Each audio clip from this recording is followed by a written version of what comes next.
The boarding pass in Reuben Williams' hand read First Class, Seat 2A, but the gate agent's eyes read something else entirely, and in 30 seconds, 20 years of success would feel like nothing at all. Hello, my wonderful family. Thank you for being here with me. If you're excited for today's story, don't forget to hit that subscribe button and drop a comment telling me where you're tuning in from. And guess what? Tomorrow I'll be back with another story just as thrilling. You definitely don't want to miss it. Now, let's jump right in. The mahogany desk stretched before Reuben Williams like an ocean of polished possibilities, but tonight it felt more like a barrier between him and everything he'd worked to build. Rain streaked the floor-to-ceiling windows of his Chicago office, 43 floors above a city that glittered with promise and indifference in equal measure. At 38, Reuben had learned to read the language of boardrooms and balance sheets, but the numbers on his laptop screen tonight spoke a dialect he'd prayed he'd never have to interpret again. Technova Industries, his baby, his legacy, his mother's vindication, was bleeding money. The irony wasn't lost on him. 20 years ago, he'd stood in a welfare office with holes in his shoes, watching his mother Dolores Williams beg a caseworker for an extension on their benefits. She'd held his hand so tight her wedding ring, a thin gold band she'd never removed despite his father's absence, had left marks on his palm. "Baby," she'd whispered, "someday you're gonna sit behind a desk like that man. But you're gonna remember what it felt like to stand on this side." Now he sat behind the biggest desk in the building, and somehow he was still fighting for his life. His phone buzzed. Janet, his assistant, had sent the flight confirmation for tomorrow's red-eye to Los Angeles. The meeting that could save everything, or end it all. Meridian Capital, the investment firm that held Technova's future in their manicured hands, had finally agreed to hear his proposal. One presentation. One chance to prove that his cybersecurity software wasn't just revolutionary, it was essential. Reuben loosened his tie, a silk Hermes his ex-wife Christina had bought him for their 5th anniversary. Before she decided that being married to someone who worked too much and felt too little wasn't worth the stock options. Before she moved to Manhattan with a corporate lawyer who looked like him but came from old money instead of old struggle. He touched his mother's photograph on the desk, Dolores in her nurse's uniform, smiling despite the double shifts that carved lines around her eyes. She died 3 years ago, just 6 months before Technova went public. She never got to see him ring the opening bell at NASDAQ, never got to witness the standing ovation when he addressed the National Tech Summit. But she would have understood what he was feeling tonight. That familiar weight in his chest, the one that asked, "What if you're not enough? What if they see through you? What if all this success is just borrowed time?" The cleaning lady knocked softly and entered Maria, who'd been with the company since the early days when they operated out of a cramped space in Pilsen. "Mr. Williams? You need me to come back later?" "No, Maria, come in. I was just finishing up." He smiled at her, the kind of genuine warmth that his employees talked about in break rooms and exit interviews. It was one of the reasons Technova's turnover rate was nearly zero, even as the company struggled. "You flying out tomorrow?" Maria asked, emptying his wastebasket with practiced efficiency. "Los Angeles. Big meeting." She paused, studying his face with the intuition of someone who'd raised 6 children and buried a husband. "You gonna be okay, Mijo?" The question hung in the air between them. Maria was the only person in his professional life who could ask it, who had the right to see past the CEO facade to the boy who'd grown up 6 blocks from where she still lived. "Yeah," he said, and almost believed it. "I'm gonna be okay." 3,000 miles away, Captain Miriam Hayes sat in the cockpit of Flight 447, watching ground crews prepare for the morning's Los Angeles to Chicago route. At 42, she possessed the kind of steady competence that passengers took for granted and airlines prized above all else. 22 years of commercial flying, over 2 million miles logged, and a safety record that was spotless as the white captain's stripes on her uniform. But tonight, sitting in the quiet embrace of her aircraft, she felt the weight of her father's voice echoing through the decades. "Miriam, baby, you gotta be smart about people. Some folks, they look one way but they're something else entirely. You can't be too careful these days."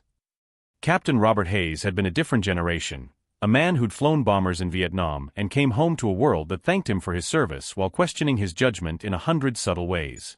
He'd raised Miriam to be strong, independent, and cautious. Maybe too cautious.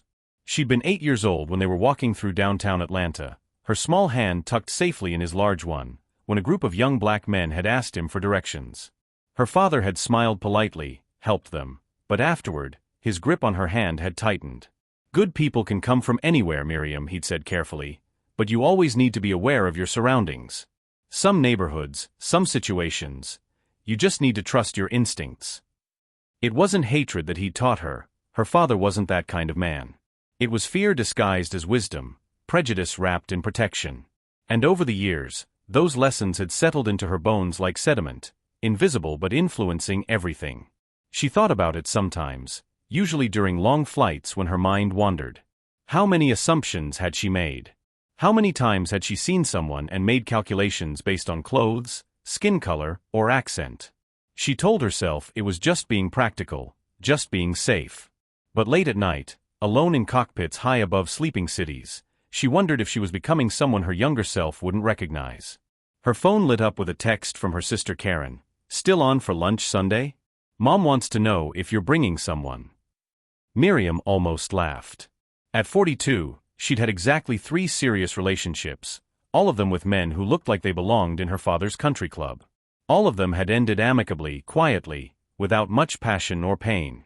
She dated within her comfort zone, airline executives, military officers, other pilots. Safe choices.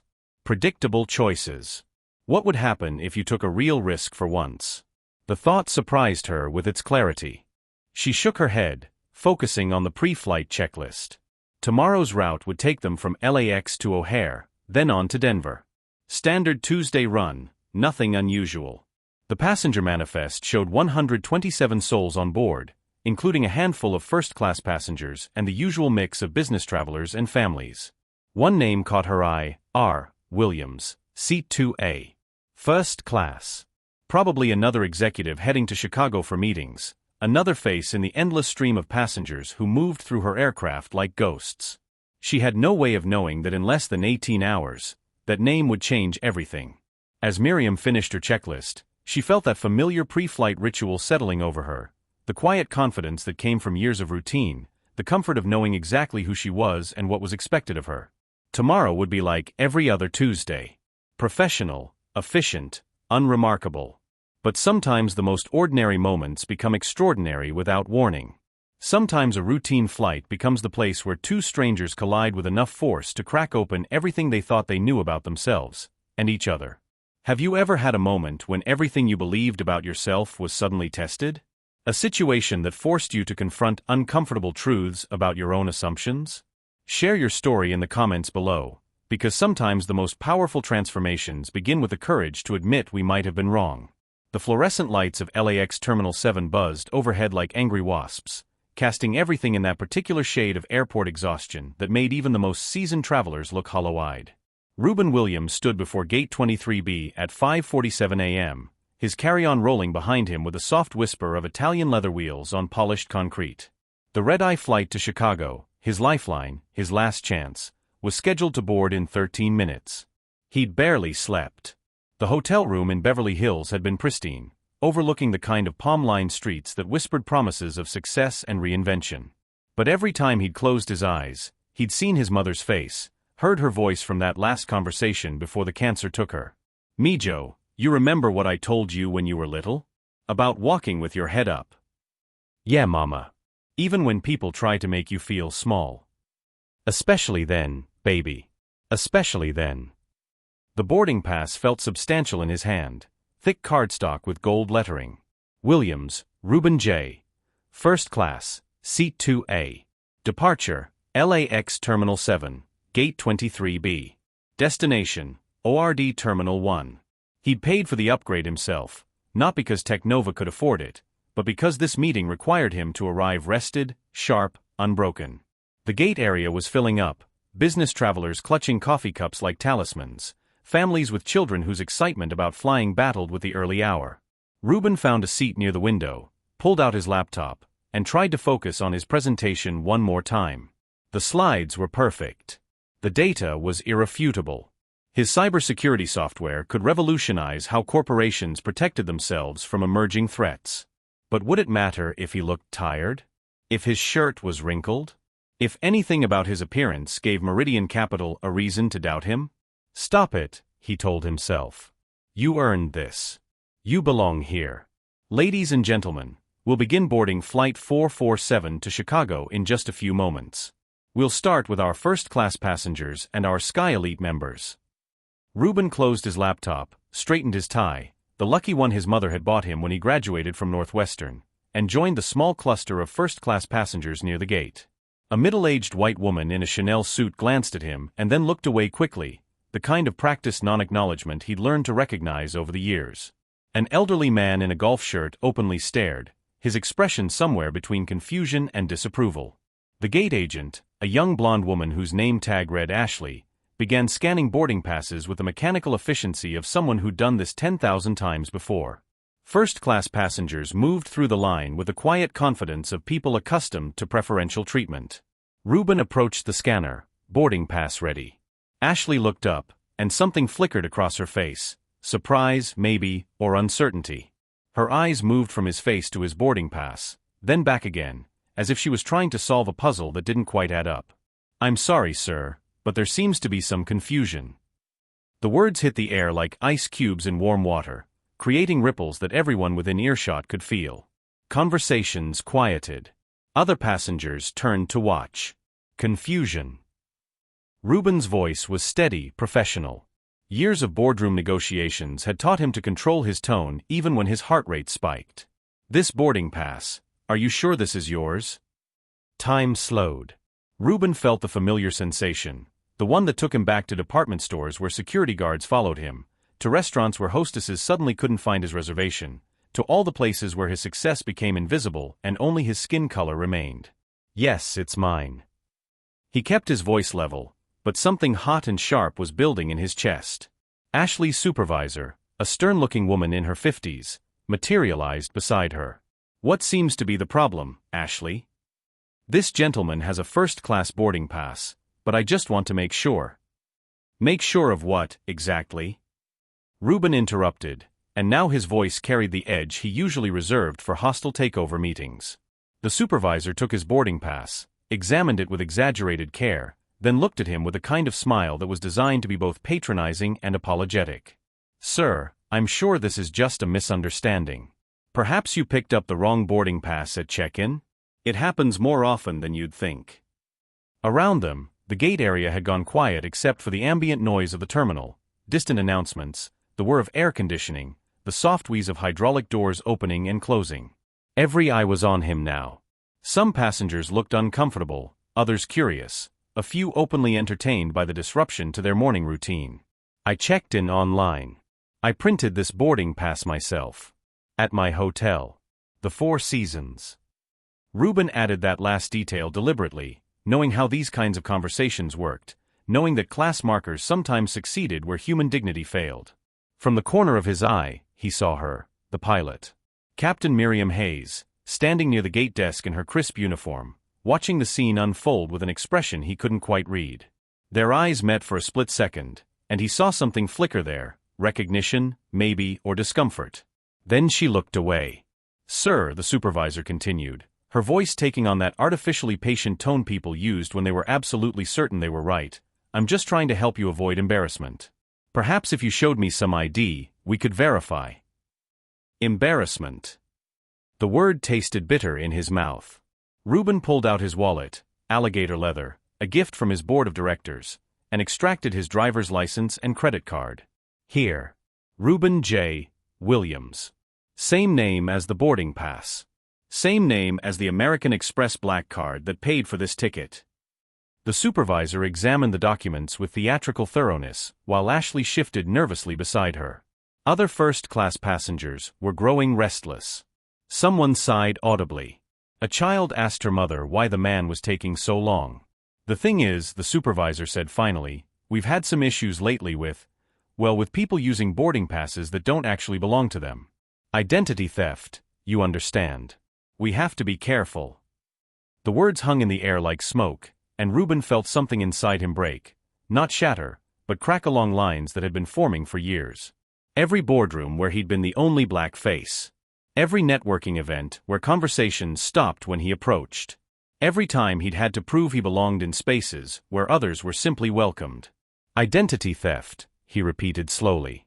"You think I stole someone else's identity to, what?" Sneak into first class. I'm not saying that, sir.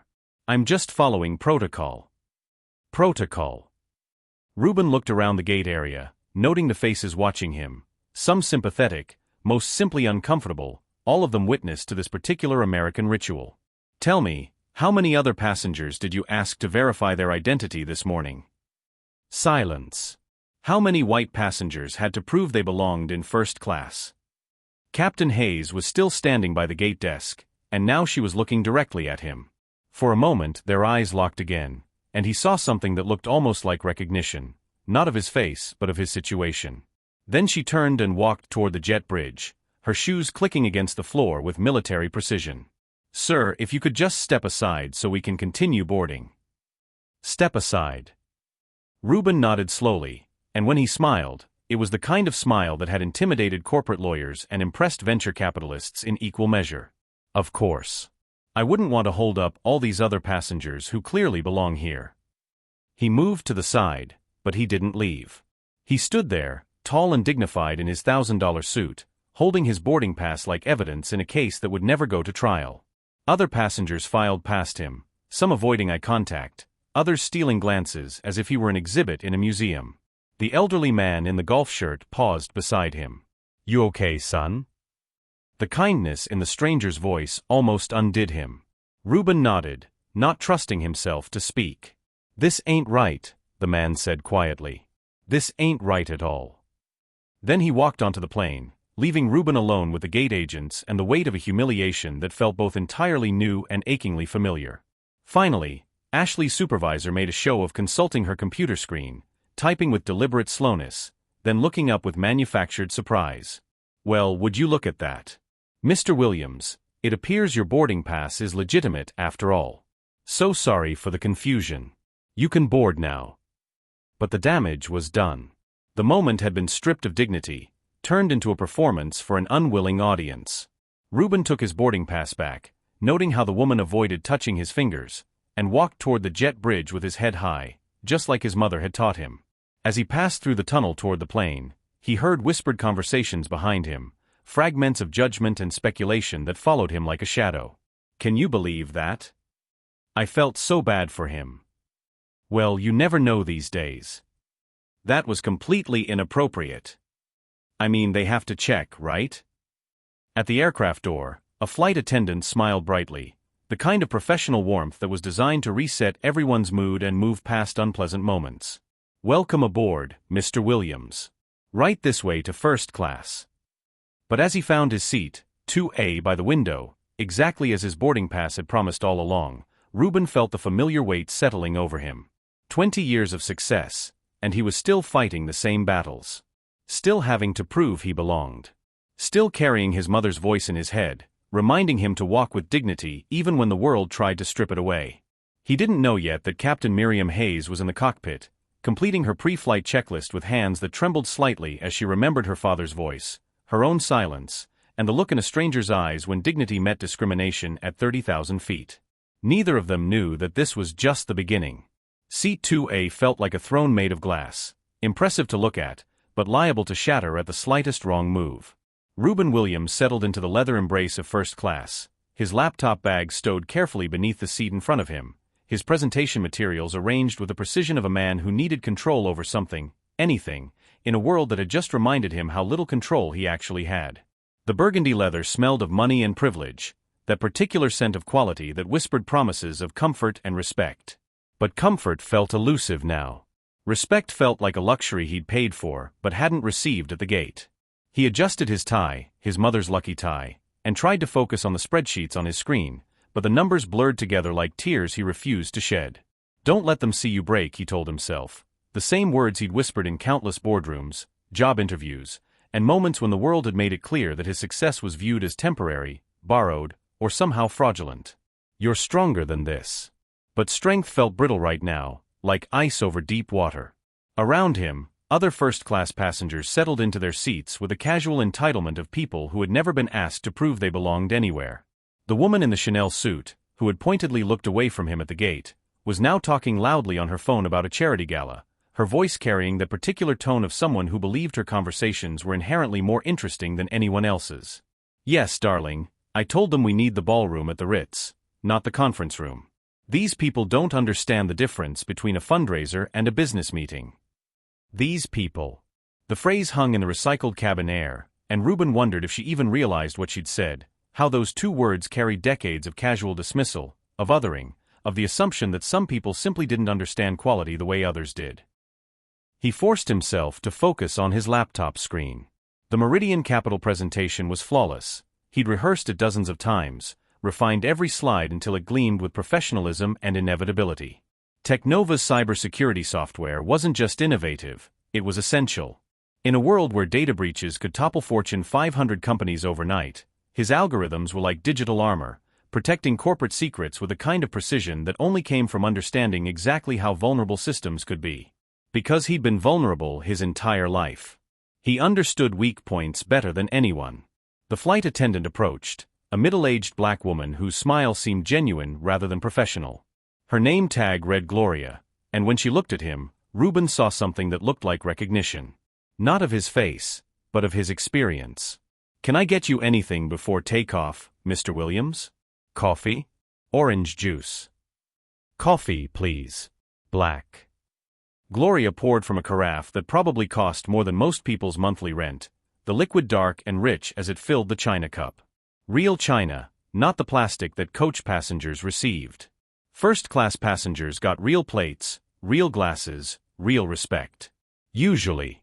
"You doing okay?" Gloria asked quietly, and the question carried weight that had nothing to do with caffeine preferences or cabin service. Reuben looked up, meeting her eyes. In them he saw understanding, the kind that came from shared experience, from knowing what it felt like to navigate predominantly white spaces while carrying the weight of representation on your shoulders. "I'm fine," he said, and they both knew it was a lie wrapped in dignity. Gloria nodded, squeezed his shoulder gently, and moved on to the next passenger.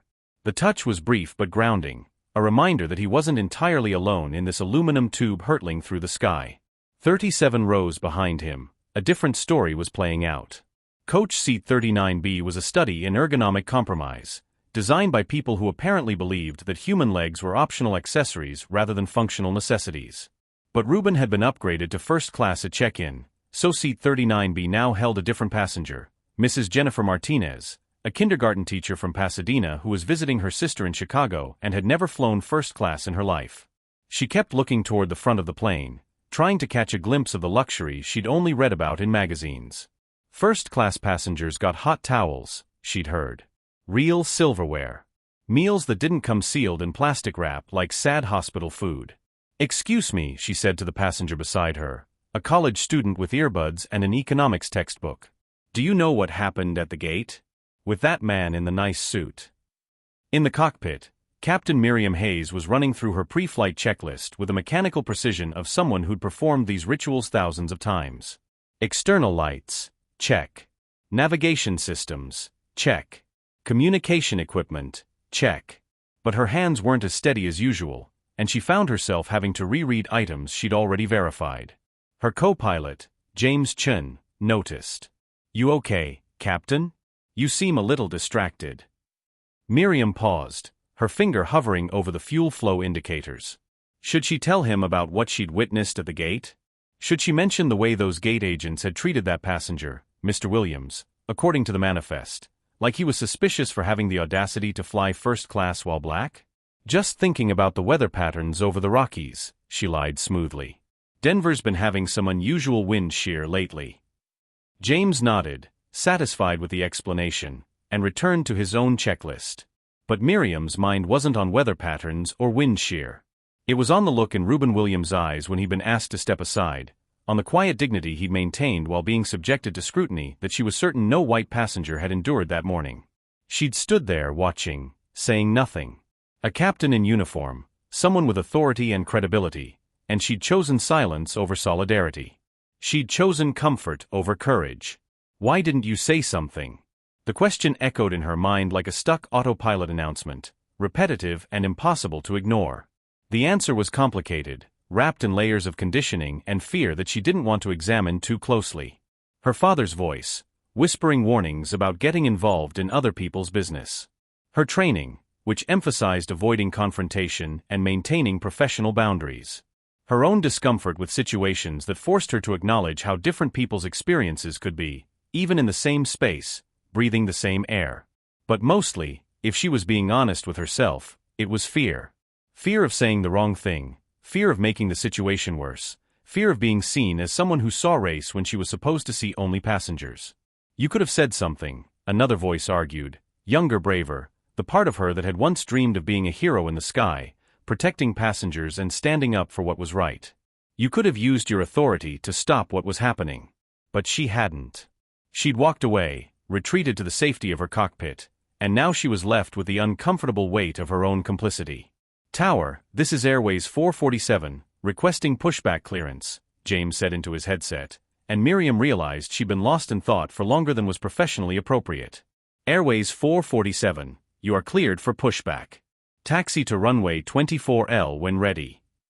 The familiar routine of departure began, but even the comforting predictability of flight operations couldn't quiet the voice in her head asking whether she was the person she thought she was, or just another participant in a system that worked perfectly for people who looked like her and failed regularly for people who didn't.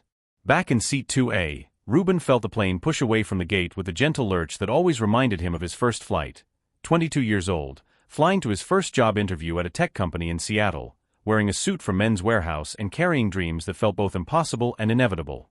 His mother had driven him to O'Hare in her ancient Honda Civic, the one with the passenger side door that only opened from the outside and the radio that only picked up AM stations.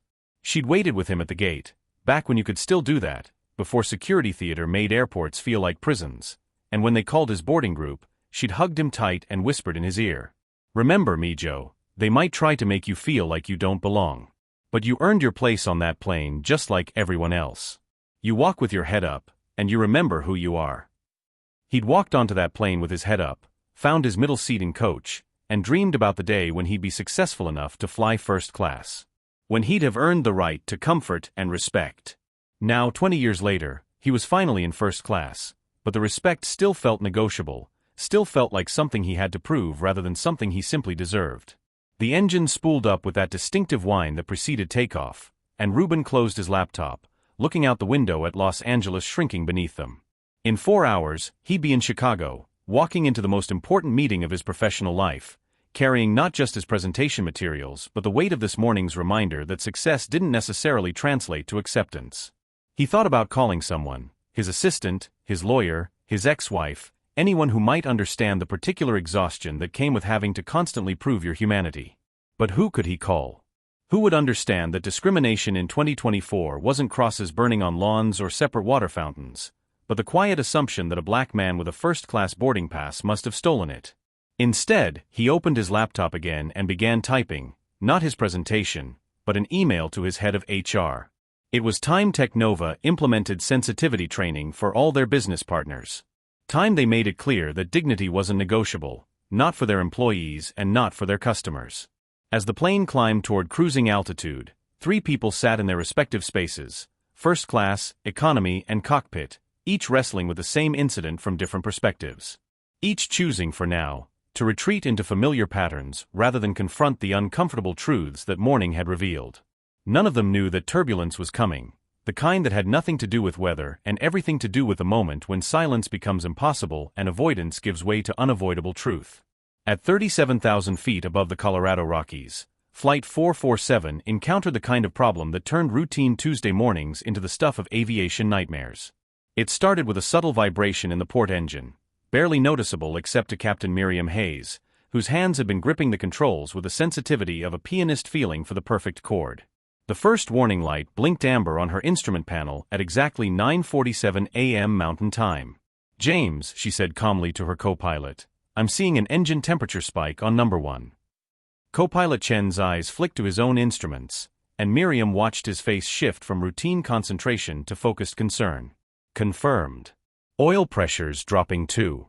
It's not catastrophic yet, but..." The second warning light blazed red. "Engine fire warning number 1, James announced, his voice carrying the particular kind of controlled urgency that airline crews trained for but prayed they'd never need. Miriam's hands moved with practiced efficiency, muscle memory taking over where conscious thought might hesitate. "Throttle back on engine 1. Fire extinguisher armed. Emergency checklist deployed. In her peripheral vision, she could see James working through his own procedures, their partnership honed by hundreds of flights into the kind of seamless coordination that kept aluminum tubes full of human beings safely in the sky. But even as her training kicked in, part of her mind was on the passenger manifest. 127 souls on board. 127 people who had trusted her to deliver them safely from Los Angeles to Chicago, including the man in seat 2A who had already faced one crisis today and didn't deserve another. Ladies and gentlemen, this is Captain Hayes speaking. Her voice over the intercom was steady, professional, designed to inform without alarming. We're experiencing a minor mechanical issue with one of our engines. As a precaution, we'll be diverting to Denver International Airport. Flight attendants, please prepare the cabin for an early descent. In the main cabin, the announcement triggered the particular kind of controlled anxiety that airplane emergencies create. Passengers looking around for reassurance, flight attendants moving with deliberate calm, the subtle shift in air pressure that comes when a plane begins an unscheduled descent. But in first class, seat 2A, Reuben Williams was already reaching for his phone. Not to call loved ones or prepare for disaster, but because he recognized something in the captain's voice that other passengers might miss. The kind of professional control that comes from dealing with complex systems under pressure. He'd heard that same tone in his own voice during Technova's worst crises, when servers crashed and security breaches threatened to destroy everything he'd built. He opened his laptop and began typing rapidly, his fingers moving across the keyboard with the fluid precision of someone who thought in code and dreamed in algorithms. Because while Captain Hayes was dealing with a mechanical emergency, Reuben was seeing something else entirely. A cybersecurity specialist's worst nightmare playing out in real time. His phone buzzed with an encrypted message from Technova's monitoring systems.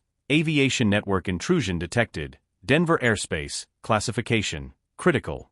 The engine failure wasn't mechanical. It was digital. Captain, we've got a bigger problem than engine failure, came the voice of Denver Tower through the radio, crackling with static and urgency. We're seeing anomalous data in our air traffic control systems. Multiple aircraft showing conflicting position reports. We need you to maintain current altitude and heading while we sort this out. Miriam felt ice form in her stomach. Air traffic control system failures were the kind of aviation emergencies that didn't make the news because they were too terrifying for public consumption. Without accurate position data, planes became invisible to each other, 500-ton missiles hurtling through airspace with no way to avoid collision. James, get on the emergency frequency and see if other aircraft are experiencing similar issues. But before James could respond, a voice came from directly behind them. Captain Hayes. Miriam turned to see a passenger standing in the cockpit doorway, a tall black man in an expensive suit, holding a laptop and wearing the kind of expression that suggested he understood exactly what kind of emergency they were facing. Sir, passengers aren't allowed in the cockpit during. My name is Reuben Williams. I'm the CEO of Technova Industries, and I believe your plane has been compromised by a cyber attack. I need to speak with you immediately. The words hit the cockpit like a physical force. James looked up from his radio, confusion and skepticism written across his face. Captain, should I call security?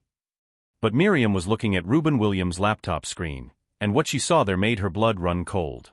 Real-time data streams showing network intrusions, system compromises, and the kind of sophisticated attack vectors that she'd only read about in airline security briefings. Show me, she said.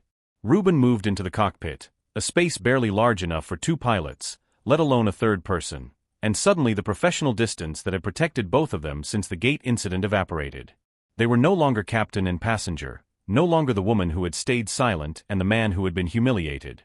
They were two experts facing a crisis that required both their skills.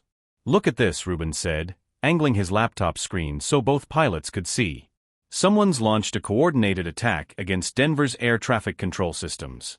They've gained access to aircraft positioning data, communication protocols, even engine management systems for planes equipped with newer avionics. James leaned over Miriam's shoulder, his skepticism giving way to growing alarm. How is that possible? These systems are supposed to be isolated, secure. Nothing's isolated anymore, Reuben interrupted, his fingers flying across the keyboard as he pulled up system diagnostics that should have been impossible for a civilian to access. Modern aircraft are essentially flying computers. Everything talks to everything else through databuses, satellite links, ground-based networks. Create the right vulnerability, and you can turn a mechanical system into a digital weapon. Miriam stared at the screen, watching data streams that looked like hieroglyphics to her, but apparently made perfect sense to the man standing inches away from her. The same man she'd watched being humiliated at the gate just 2 hours ago. The same man she'd failed to defend when he needed someone to speak up for basic human dignity. Now he was potentially the only person who could save everyone on the plane. "What do you need?" she asked. The question hung in the air between them, loaded with meaning that went far beyond technical specifications. "What do you need from me, after I failed you when it mattered?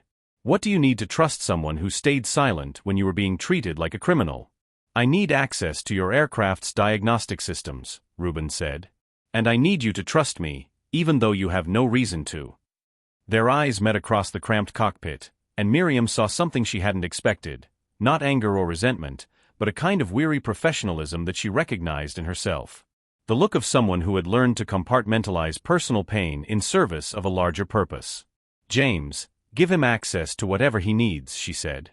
"Captain, I don't think that's an order." As Rubin plugged his laptop into the aircraft's diagnostic port, his shoulder brushed against Miriam's, and she caught a faint scent of expensive cologne mixed with a particular stress sweat that came from high-stakes problem-solving. He was close enough that she could see the concentration lines around his eyes, the way his jaw tightened when he found something concerning in the data stream. "There," he said, pointing to a cascade of code on his screen. "Someone's injected malware into your engine control systems. It's designed to trigger mechanical failures that look random but follow a specific pattern. Your engine didn't fail, it was sabotaged." "Who would do something like this?" James asked, but even as the words left his mouth, the implications were becoming clear. Cyber warfare had moved from corporate boardrooms to 37,000 feet above the Colorado mountains. "Someone who wants to demonstrate that commercial aviation is vulnerable," Rubin said grimly. "Someone who wants to prove that they can bring down passenger planes without ever leaving their basement." Miriam felt the weight of 127 lives pressing against her consciousness, passengers who had trusted her to deliver them safely, who had no idea that their morning flight had become ground zero for a new kind of terrorism. "Can you stop it?" she asked. Rubin was already typing, his fingers moving with the kind of fluid expertise that came from years of building and breaking digital systems. "I can try. But I'll need to essentially rewire your plane's security protocols while we're in flight. It's like performing surgery on a patient who's running a marathon." "Do it," Miriam said without hesitation. As Rubin worked, the cramped cockpit became a strange kind of battlefield. 3 people huddled around glowing screens, fighting an enemy they couldn't see with weapons made of code and determination. The physical proximity forced a different kind of intimacy than either Miriam or Rubin had expected when they woke up that morning. She found herself watching his hands as he typed, long fingers moving with surgical precision, occasionally pausing to flex or crack knuckles before diving back into the code. There was something almost musical about the way he worked, rhythm and flow that reminded her of her own relationship with flight controls. "There's something else," Rubin said quietly, his voice barely audible over the engine noise. "The attack isn't random. They specifically targeted flights with certain passenger manifests. Flights carrying people who work in cybersecurity, aviation safety, government oversight." "What are you saying?" Miriam asked, though part of her already understood. "I'm saying they knew I was on this plane. This isn't just an attack on aviation infrastructure, it's personal." The words settled over the cockpit like a cold fog, and suddenly the morning's events took on a different significance. The questions at the gate, the scrutiny, the assumption that Rubin didn't belong in first class. Had it all been orchestrated? Had someone been watching, waiting, planning? "Focus on the fix," Miriam said firmly. "We'll worry about the why later." But even as she said it, she was thinking about the gate incident in a new light. About assumptions and prejudices and the way systemic discrimination could make someone invisible right up until the moment their expertise became desperately needed. As Rubin continued working, she found herself studying his profile, the set of his jaw, the intensity in his eyes, the quiet competence that radiated from every movement. This was the same man those gate agents had treated like a potential criminal, the same man she'd failed to defend. How many other times had she been wrong about people? How many other moments of casual prejudice had she witnessed or participated in without recognizing the full humanity of the person being diminished? "Got it," Rubin said suddenly, and the relief in his voice was palpable. Malware neutralized, system secured, and I've created a patch that should protect other aircraft in Denver airspace. Through the cockpit windows, the Denver skyline was growing larger, and Miriam realized they were going to make it. All 127 souls on board would touch down safely, thanks to the man she'd watched being humiliated just hours before. Reuben, she said, and using his first name felt both natural and revolutionary. Thank you. He looked up from his laptop, and for the first time since the gate incident, he smiled, not the professional smile he'd worn through the discrimination, but something genuine and warm. Just doing my job, he said. Same as you. But they both knew it was more than that. In the cramped space of the cockpit, with Denver approaching and danger receding, something had shifted between them. The barriers of profession and prejudice hadn't disappeared, but they'd cracked enough to let through the first light of mutual respect. Neither of them was ready to acknowledge what the morning had revealed about themselves and each other. But as Flight 447 began its final approach to Denver International Airport, both Miriam and Reuben carried the beginning of a recognition that would change everything. Sometimes the people we most need are the ones we've been taught not to see.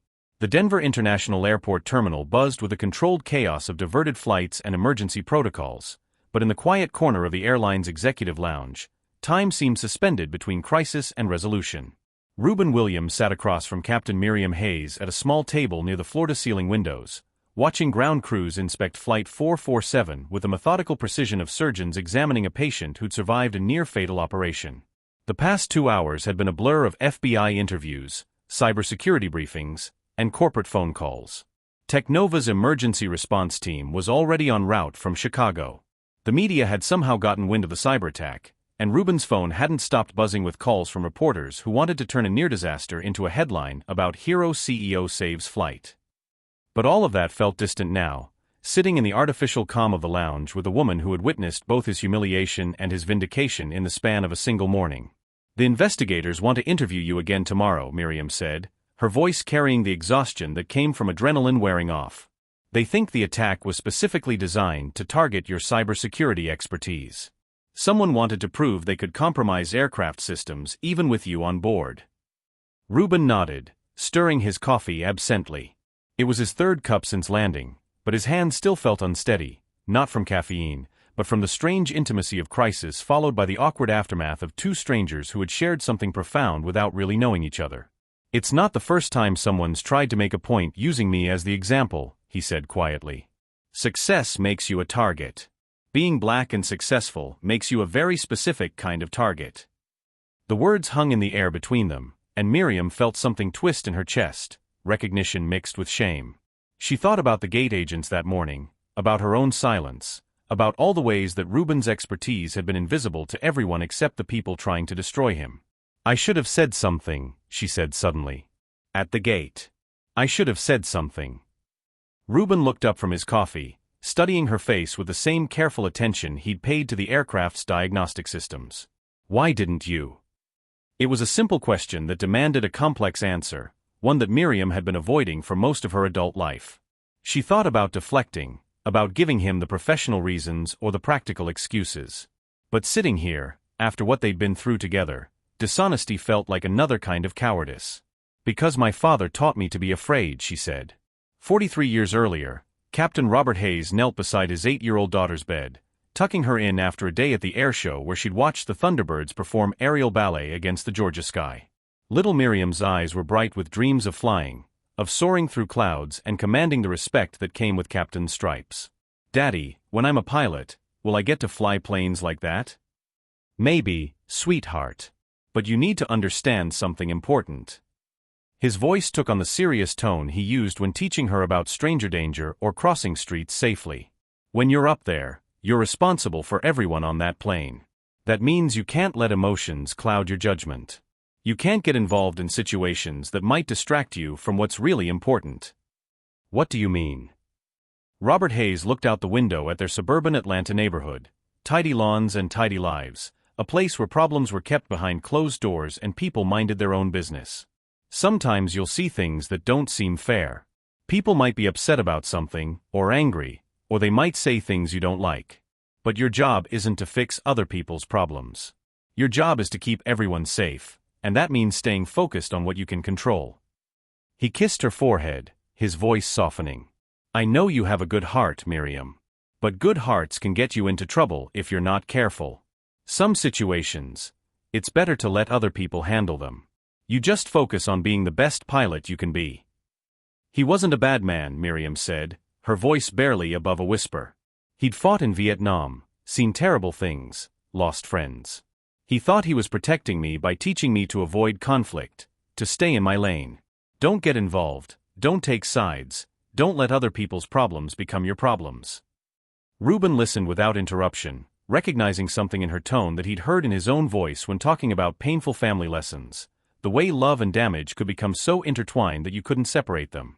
It worked mostly, Miriam continued. I became a good pilot. Focused. Professional. I flew my plane safely and stayed out of other people's business. But this morning, watching those gate agents treat you like you were suspicious just for existing in first class. She stopped, unable to finish the sentence, but Reuben understood. Sometimes the worst damage came not from malicious intent but from the accumulation of small silences, each one making the next easier until speaking up felt impossible. You want to know something? Reuben said, leaning forward slightly. I spent the first 15 years of my life thinking that if I just worked hard enough, if I just proved myself thoroughly enough, I could earn my way out of other people's assumptions. The memory hit him like turbulence, sudden and unavoidable. Reuben at age 7, walking into his new elementary school in a predominantly white suburb where his mother had finally saved enough money to rent a small apartment. Dolores Williams had worked 3 jobs to make the move possible, cleaning office buildings at night, working the breakfast shift at a diner, and doing laundry for neighbors on weekends. This is your chance, Mijo, she told him, kneeling down to straighten his second-hand school uniform. Good schools, good teachers.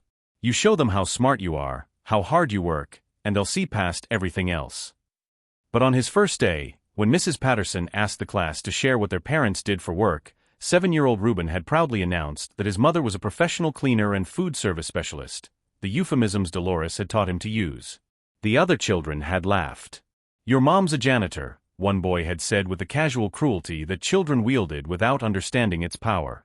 She cleans up after people, another had added. Like a maid. Mrs. Patterson had tried to restore order, but the damage was done. From that day forward, Reuben was the kid whose mom cleaned toilets, whose clothes came from Goodwill, whose free lunch status marked him as different, lesser, temporary. He'd thrown himself into his studies with the desperate intensity of someone who believed that straight A's could erase the stigma of poverty. If he was the smartest kid in class, if he won the science fair, if he got into the advanced math program, maybe they'd forget about the free lunch, the second-hand clothes, the mother who scrubbed floors so her son could dream of flying higher. But even as his grades soared, even as teachers praised his potential and counselors talked about college scholarships, there was always someone ready to remind him that success was conditional, temporary, something that could be questioned or revoked at any moment. You're so articulate for someone from your background, a high school guidance counselor had said while helping him fill out college applications. You must be so proud to be the first in your family to go to college, a Northwestern professor had commented, never bothering to learn that Dolores Williams had actually finished 2 years of nursing school before circumstances forced her to drop out. Each comment, each assumption, each moment of surprise at his competence had added another layer to the armor he'd learned to wear, the quiet dignity, the flawless pronunciation, the expensive clothes and perfect manners that served as both protection and proof of belonging. I got my first real job at a tech startup in Seattle, Reuben continued, his voice carrying the weight of decades-old pain. I was the only black engineer on a team of 12. Brilliant programmers, all of them, but I worked twice as hard because I knew that every mistake would be magnified, every success would be attributed to affirmative action or luck.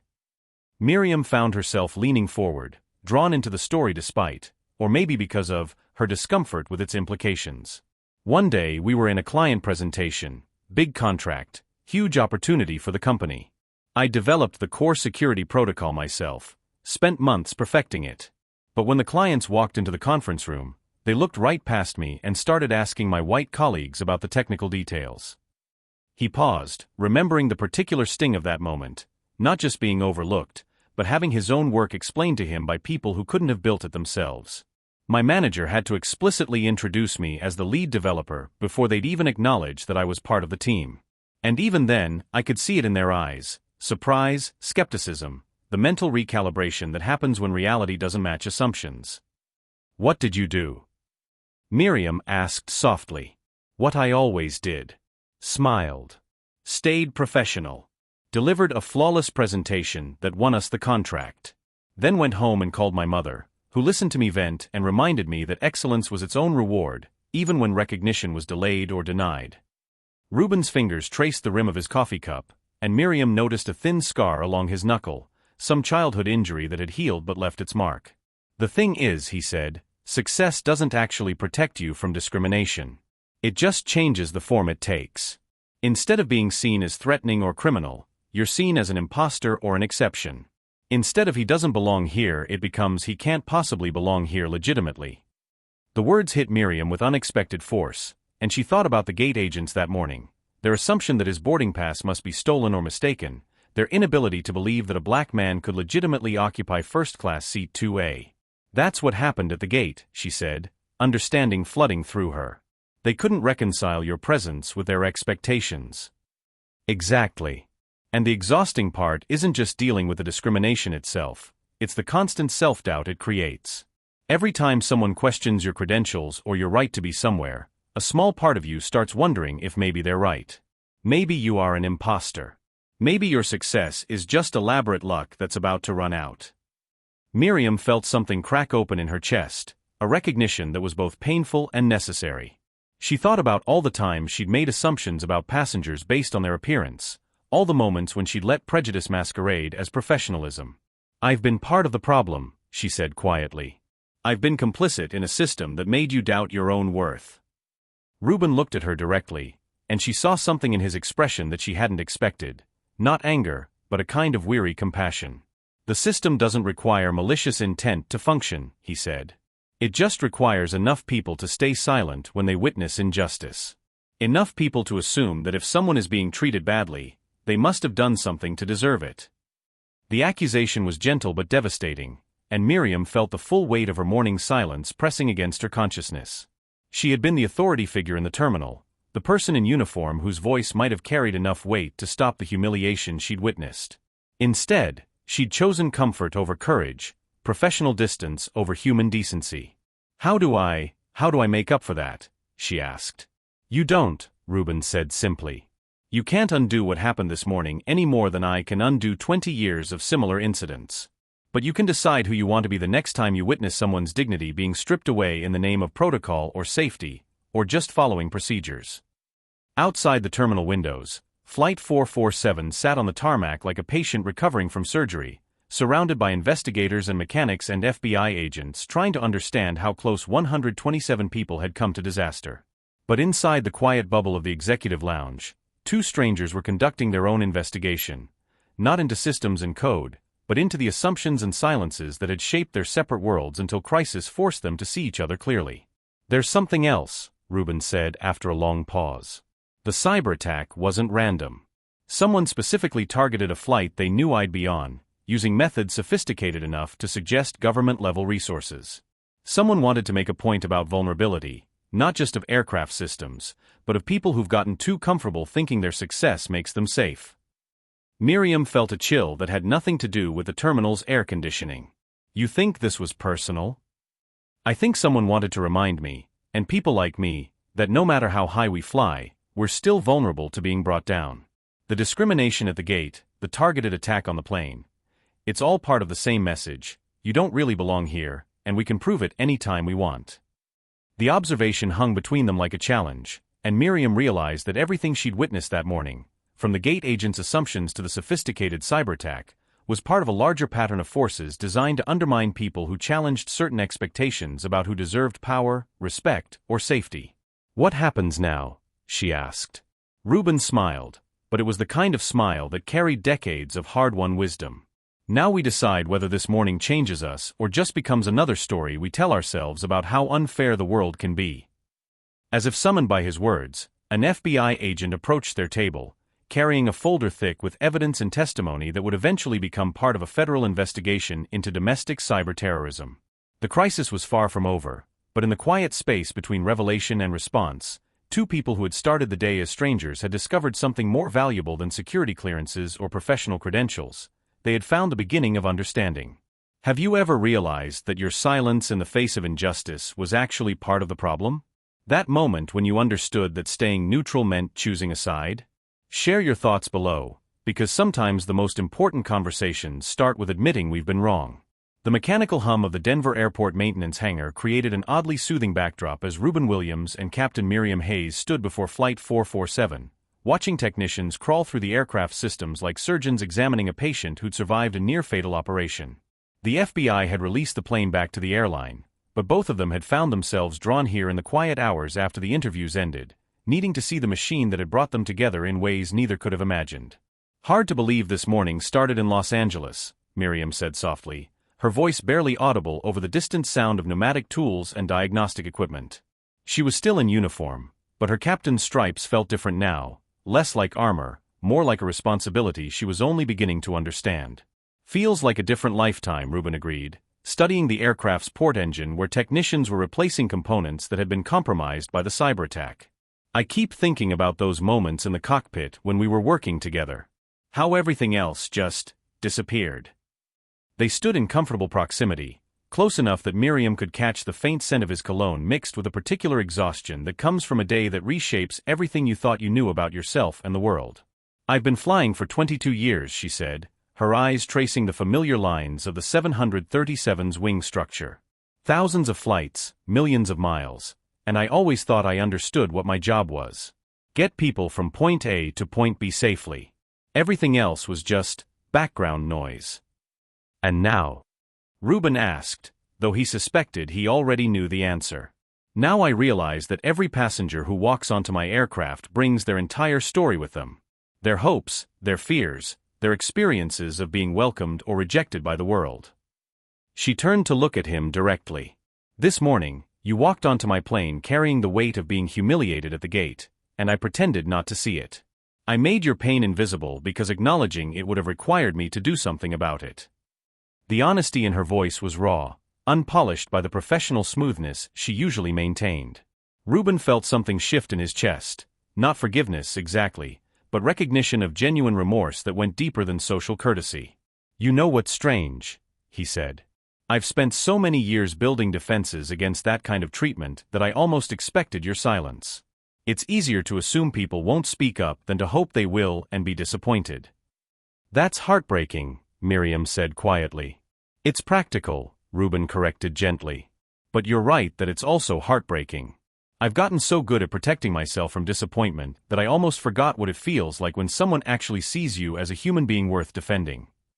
A technician emerged from beneath the aircraft, wiping grease-stained hands on a rag, and nodded respectfully to both of them before moving on to the next inspection point. The casual acknowledgement of their presence felt oddly grounding after a day of intense scrutiny and analysis. "Can I tell you something?" Miriam said, her voice carrying the particular vulnerability that comes with sharing a truth you've never spoken aloud. "When I was 16, my family was at a restaurant in downtown Atlanta.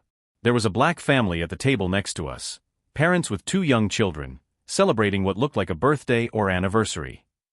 She paused, gathering the courage to continue a story that still carried shame after all these years. "The service was different for them. Slower. The waitress was polite but cold, took forever to bring their drinks, forgot parts of their order. I could see the parents trying to stay patient, trying not to make a scene in front of their kids, but I could also see the hurt and frustration building." Reuben found himself holding his breath, recognizing the familiar architecture of the story, the casual cruelty, the accumulated small humiliations, the dignity maintained under pressure. "My father noticed too. And when I asked him quietly if we should say something, if maybe we should talk to the manager." She stopped, the memory still painful after more than 2 decades. "What did he say?" "He said, 'Miriam, that's not our business. We don't know what's really happening, and getting involved will just make things worse for everyone. Sometimes the best thing you can do is mind your own business and let other people handle their own problems.'" The words hung in the hangar air like an echo of countless similar conversations, the well-meaning advice that taught people to look away from injustice in the name of peace and propriety. "But that wasn't the worst part," Miriam continued. "The worst part was that I felt relieved. Relieved that I didn't have to do anything uncomfortable or awkward. Relieved that I could just focus on my own meal and pretend I hadn't witnessed anything wrong."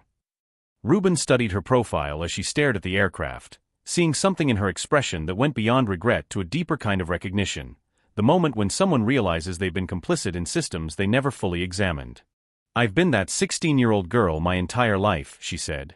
"Looking away, staying comfortable, telling myself that other people's pain isn't my responsibility.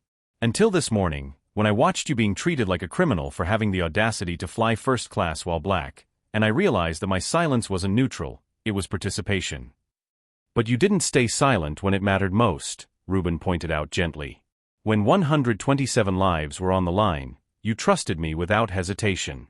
You gave me access to systems that could have been used to cause more damage, based on nothing more than your assessment of my character and competence. That was different." "No, it wasn't." His voice carried quiet conviction. "That was you choosing to see past the morning's humiliation and prejudice to recognize who I actually am. That was you using your authority to empower someone else instead of protecting your own position. That was courage, Miriam, even if you don't recognize it as such." She turned to face him fully, and he saw tears gathering in her eyes, not the dramatic tears of television emotion, but the quiet tears of someone discovering they might be capable of more than they believed. "I want to be different," she said simply.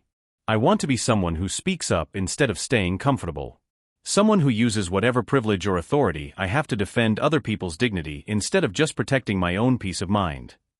"That's going to be harder than you think," Ruben said with a smile that carried both encouragement and warning. "Because once you start seeing the systems you've been unconsciously participating in, you can't unsee them. Once you start speaking up, people will expect you to keep speaking up. It changes how others perceive you and how you perceive yourself." "I think I'm ready for that change," she said, and something in her voice suggested she meant it. They walked slowly around the aircraft, their footsteps echoing in the vast space of the hangar. Technicians continued their work with the focused efficiency of people who understood that lives depended on their attention to detail, a responsibility that both Ruben and Miriam recognized in their own professional worlds. "Can I ask you something personal?" Miriam said as they reached the aircraft's nose, where the American Airlines logo gleamed under the industrial lighting. "After today, I think we're past the point of formal boundaries," Ruben said with a slight laugh. "What drives you? I mean, beyond professional success or financial security. What gets you up in the morning and makes you believe that all the struggle is worth it?" The question caught him off guard with its directness and depth. He'd given countless interviews about his company's mission and his personal goals, but no one had ever asked about the emotional engine that powered his relentless pursuit of excellence. "Honestly," he said, looking up at the aircraft that had nearly become his tomb and his salvation in the same morning, "I think about my mother. About all the times she was dismissed or overlooked or treated like she was invisible. Every system I build, every security protocol I design, every algorithm I write, it's partly about proving that the woman who cleaned office buildings and served coffee deserves to have her son's work protecting the most valuable data in the world." His voice softened with memory and love. "She died before she got to see me ring the opening bell when Technova went public. Before she got to see me address the National Tech Summit or win the Cybersecurity Innovation Award. But I carry her with me every day, and every success is partially hers." "She sounds like an extraordinary woman," Miriam said softly. She was. But she was also ordinary in all the ways that mattered most. She loved her children, worked hard, treated people with kindness even when they didn't return it. The extraordinary thing was watching her maintain her dignity and humanity in a world that constantly tried to diminish both. They stood in silence for a moment, both thinking about the ways that love and loss could become fuel for transformation, how the memory of someone's struggles could inspire others to break through barriers and create new possibilities. "I keep thinking about something you said earlier," Miriam said, "about how success doesn't protect you from discrimination, it just changes the form it takes. That's what happened this morning, wasn't it? They couldn't deny your obvious success, so they questioned its legitimacy." "Exactly. And the insidious part is that it makes you doubt yourself. Even when you know you've earned everything you have, even when you have the receipts and the credentials and the track record, there's always that small voice asking if maybe they're right. Maybe you are an imposter who's been lucky enough to avoid exposure until now. How do you silence that voice?" Ruben considered the question, watching a technician carefully test the aircraft's communication systems, the same systems he'd helped secure just hours earlier. "You don't silence it," he said finally. You learn to recognize it as the voice of other people's limitations, not your own. And you surround yourself with people who see your full humanity instead of just your usefulness or your threat level. Is that what happened today? Did I see your full humanity? You saw enough of it to trust me with 127 lives, he said.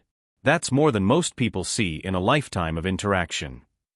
The weight of that truth settled between them, and Miriam realized that she was standing in the presence of someone who had just given her a gift she hadn't known she needed. The recognition that she was capable of courage, capable of seeing past prejudice to truth, capable of using her authority for justice instead of just comfort. Reuben, she said, his name feeling natural on her lips despite the formal distance they'd maintained throughout the crisis. I know we're essentially strangers who happen to share an extraordinary day. I know we live in different cities and move in different worlds. But I want you to know that you've changed something fundamental in how I see myself and my responsibilities to other people. You've changed something in me too, he said quietly. You reminded me that there are still people willing to look past assumptions and see the person underneath. People willing to choose courage when it matters most. As they completed their circle around the aircraft, both of them felt the strange bittersweetness of connection forged in crisis. Tomorrow would bring new challenges, new opportunities to choose dignity over defensiveness, courage over compliance. The FBI investigation would continue.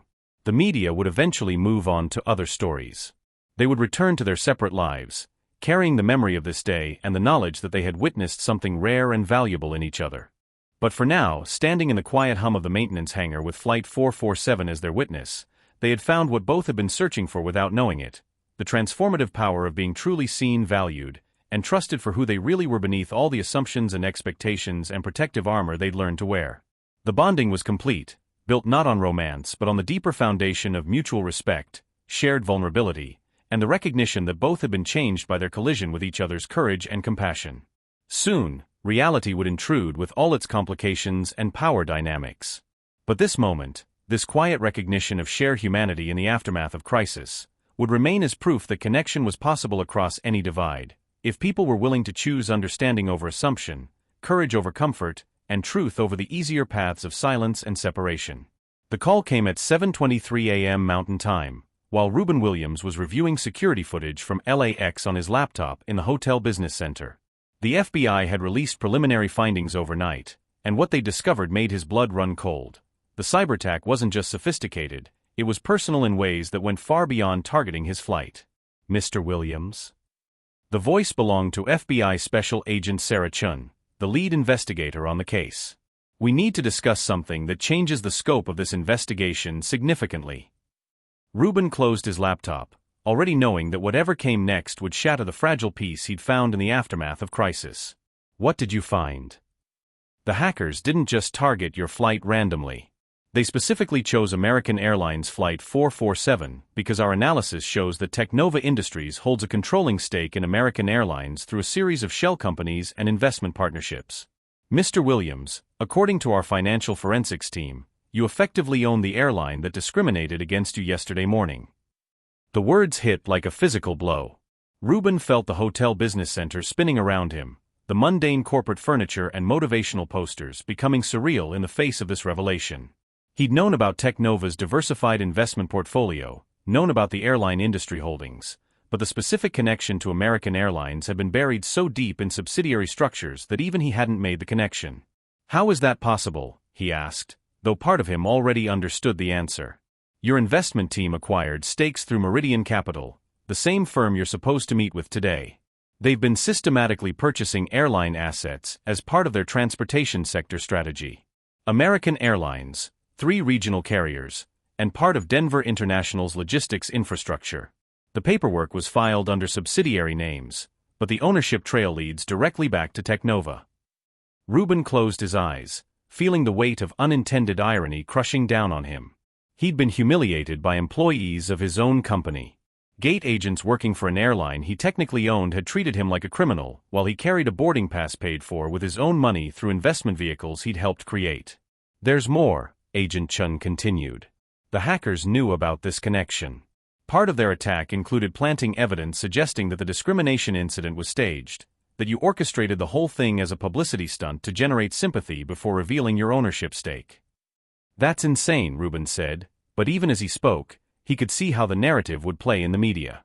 Wealthy CEO stages discrimination incident to manipulate public opinion before announcing airline acquisition. It was exactly the kind of cynical calculation that people expected from corporate executives, exactly the kind of story that would turn him from victim to villain overnight. "We know it's not true," Agent Chen said. "The timeline doesn't support that theory, and the cyber attack was too sophisticated to be an inside job. But the hackers were counting on the optics being damaging regardless of the facts. They wanted to destroy your credibility and your company's reputation simultaneously." Rubin sat in silence for a moment, processing the implications. Not just for him personally, but for every conversation he'd had with Miriam, every moment of connection they'd shared, every assumption about power and privilege and the authentic nature of his experience. "Agent Chun," he said finally, "I need to ask you something, and I need you to be completely honest. From your investigation, from everything you've seen, was yesterday morning real? The discrimination, the humiliation, the treatment at the gate." "Mr. Williams, there's absolutely no evidence that you had any advance knowledge of your company's stake in American Airlines. The discrimination you experienced was genuine, documented, and witnessed by multiple passengers and airport personnel. The fact that you unknowingly owned stock in the company that mistreated you doesn't change the reality of what happened to you." But even as she said it, Rubin knew that reality would be irrelevant to public perception. The story was too perfect, too ironic, too convenient to be believed. Wealthy black CEO owns airline that discriminates against him, then reveals ownership after generating sympathy. It read like a corporate conspiracy theory written by someone who'd never experienced actual discrimination. After ending the call, Rubin sat alone in the business center, staring at the generic motivational poster on the wall. "Success is where preparation meets opportunity." The bitter irony wasn't lost on him. His phone buzzed with a text from Miriam. "Coffee? Need to talk through some things before you head to Chicago." 20 minutes later, they sat across from each other in the hotel restaurant, the morning rush of business travelers creating a bubble of ambient noise around their conversation.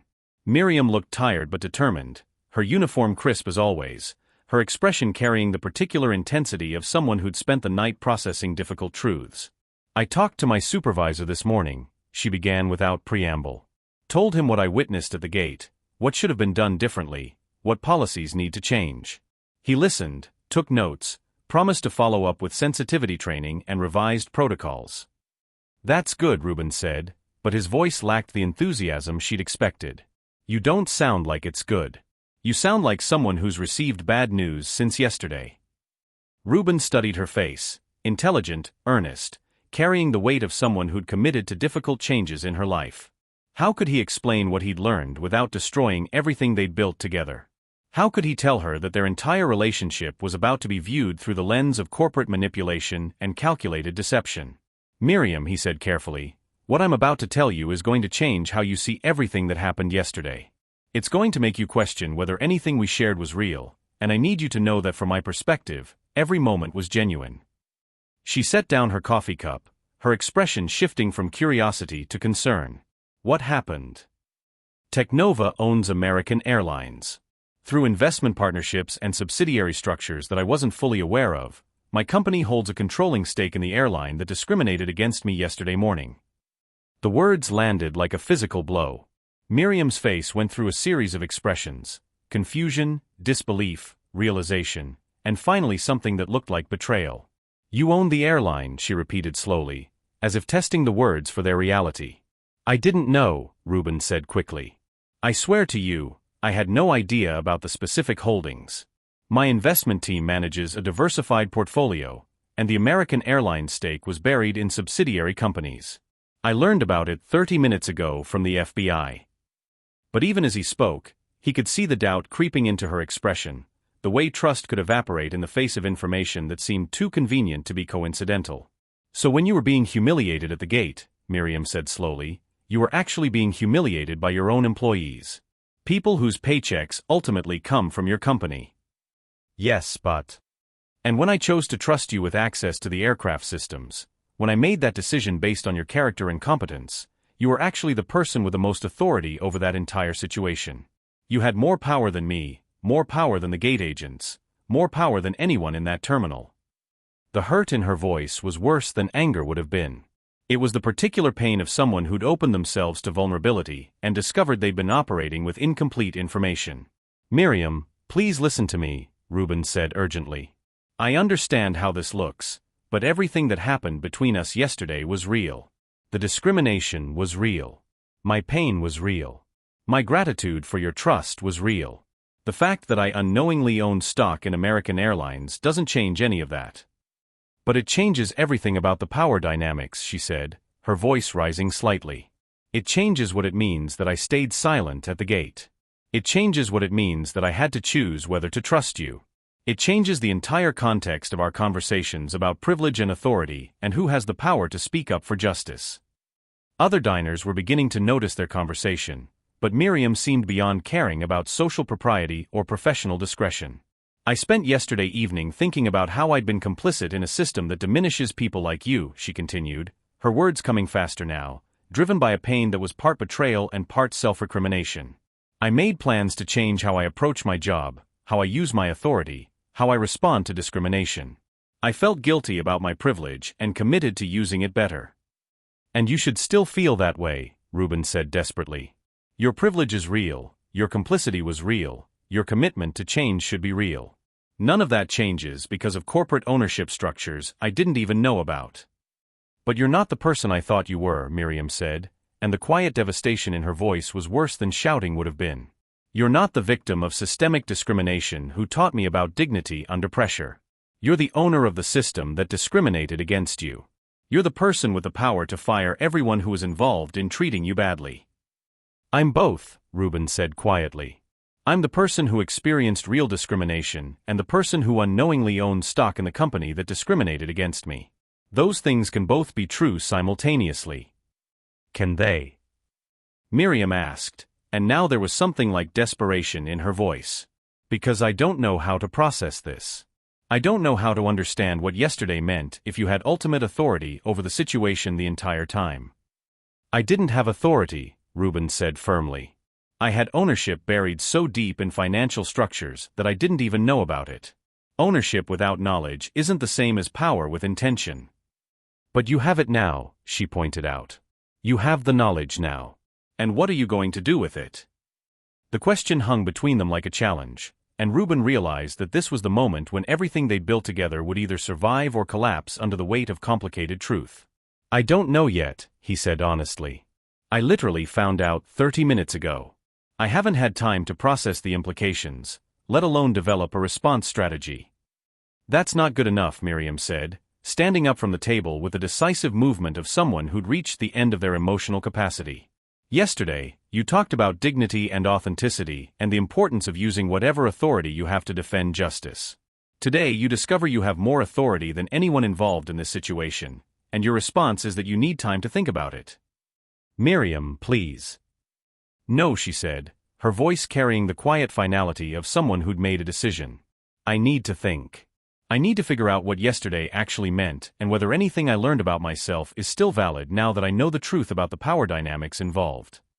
She walked away from the table without looking back, leaving Reuben alone with his coffee and the growing realization that the connection they'd built, fragile but genuine, had just been shattered by the revelation of his own inadvertent power. As he sat in the hotel restaurant, watching business travelers start their days with the casual confidence of people whose identities weren't being questioned by federal investigators and whose relationships weren't being destroyed by corporate ownership structures, Reuben felt the familiar weight of isolation settling over him. But this time, it was worse than the usual loneliness of success. This time, he glimpsed what it felt like to be truly understood and valued for who he was underneath all the assumptions and expectations. And now that connection was gone, destroyed not by malice or prejudice, but by the complicated reality of power and privilege in systems so complex that even the people who own them don't always understand their own position within them. His phone buzzed with a message from his assistant. Meridian Capital meeting moved to 2 p.m. Media requests piling up. Legal needs to discuss disclosure requirements for airline ownership. Stock price down 12% on speculation about staged discrimination incident. The world was moving forward, demanding decisions and responses and strategic communications plans. But all Reuben could think about was the look in Miriam's eyes when she realized that everything she thought she knew about their dynamic had been built on incomplete information. Outside the hotel windows, Planes continued their endless ballet of arrivals and departures, carrying strangers to reunions and separations and all the complicated intersections of human connection and misunderstanding. But for Reuben Williams, sitting alone in a Denver hotel restaurant, the sky felt empty of possibilities, and the future felt like something to be endured rather than embraced. The revelation had shattered more than his relationship with Miriam. It had shattered his own understanding of his place in the world, his role in the systems he'd spent his life trying to navigate and change. And now, with the most important business meeting of his career just hours away, he had to figure out how to rebuild not just his company's reputation, but his own sense of who he was and what his success actually meant.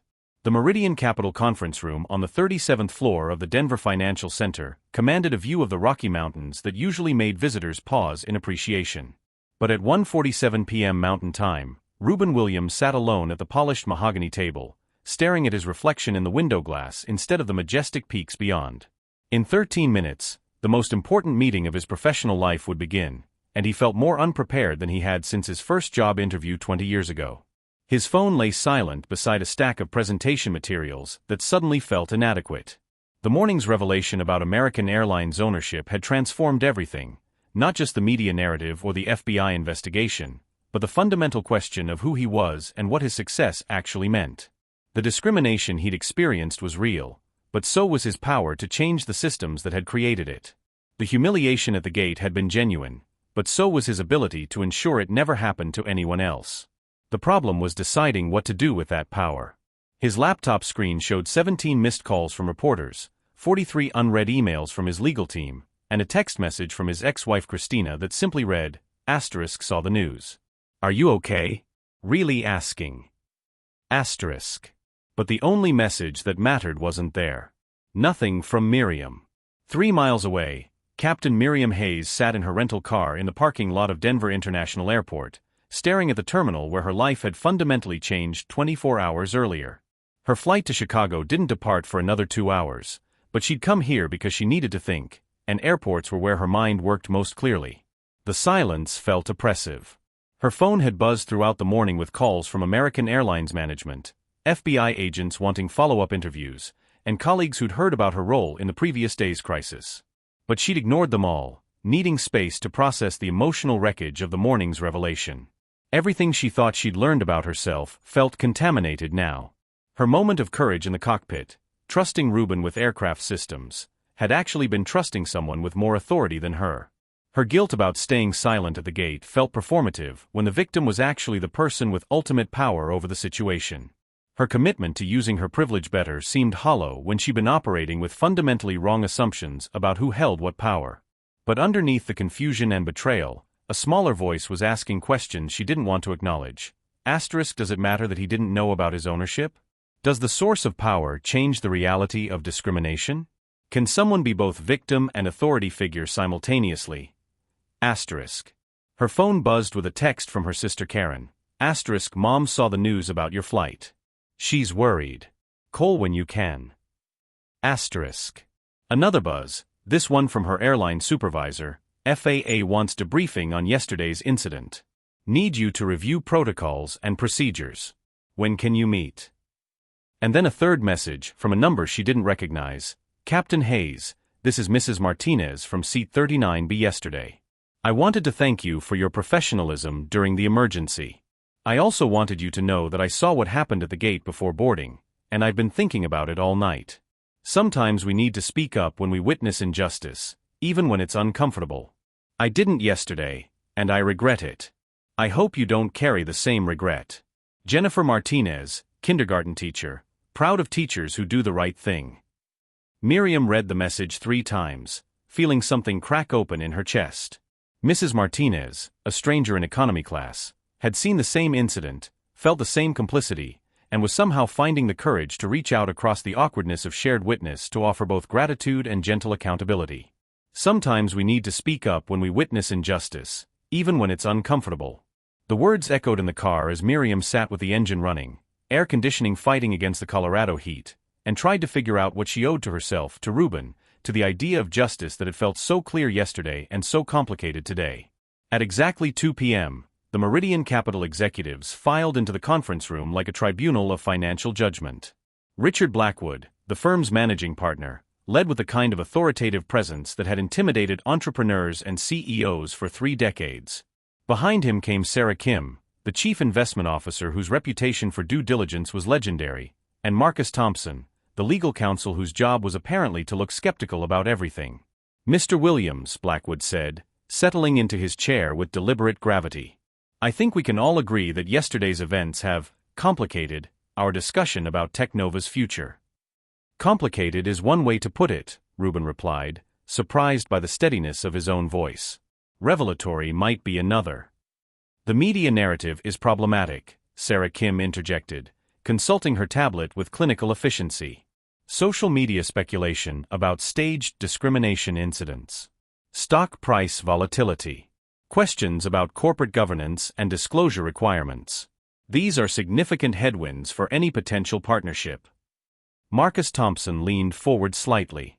"Our legal team has concerns about the liability exposure. If the discrimination incident was real but you own the company that perpetrated it, there are complex questions about corporate responsibility, shareholder notification requirements, and potential civil rights violations." Rubin listened to their concerns with the part of his mind that had been trained to navigate corporate politics and financial complexities.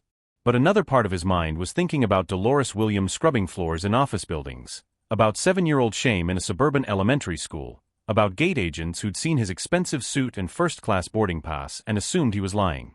"Gentlemen. Ms. Kim," he said finally, his voice carrying a quality they hadn't heard before, not desperation or salesmanship, but something that sounded like clarity. "You're absolutely right that yesterday's events have complicated our discussion.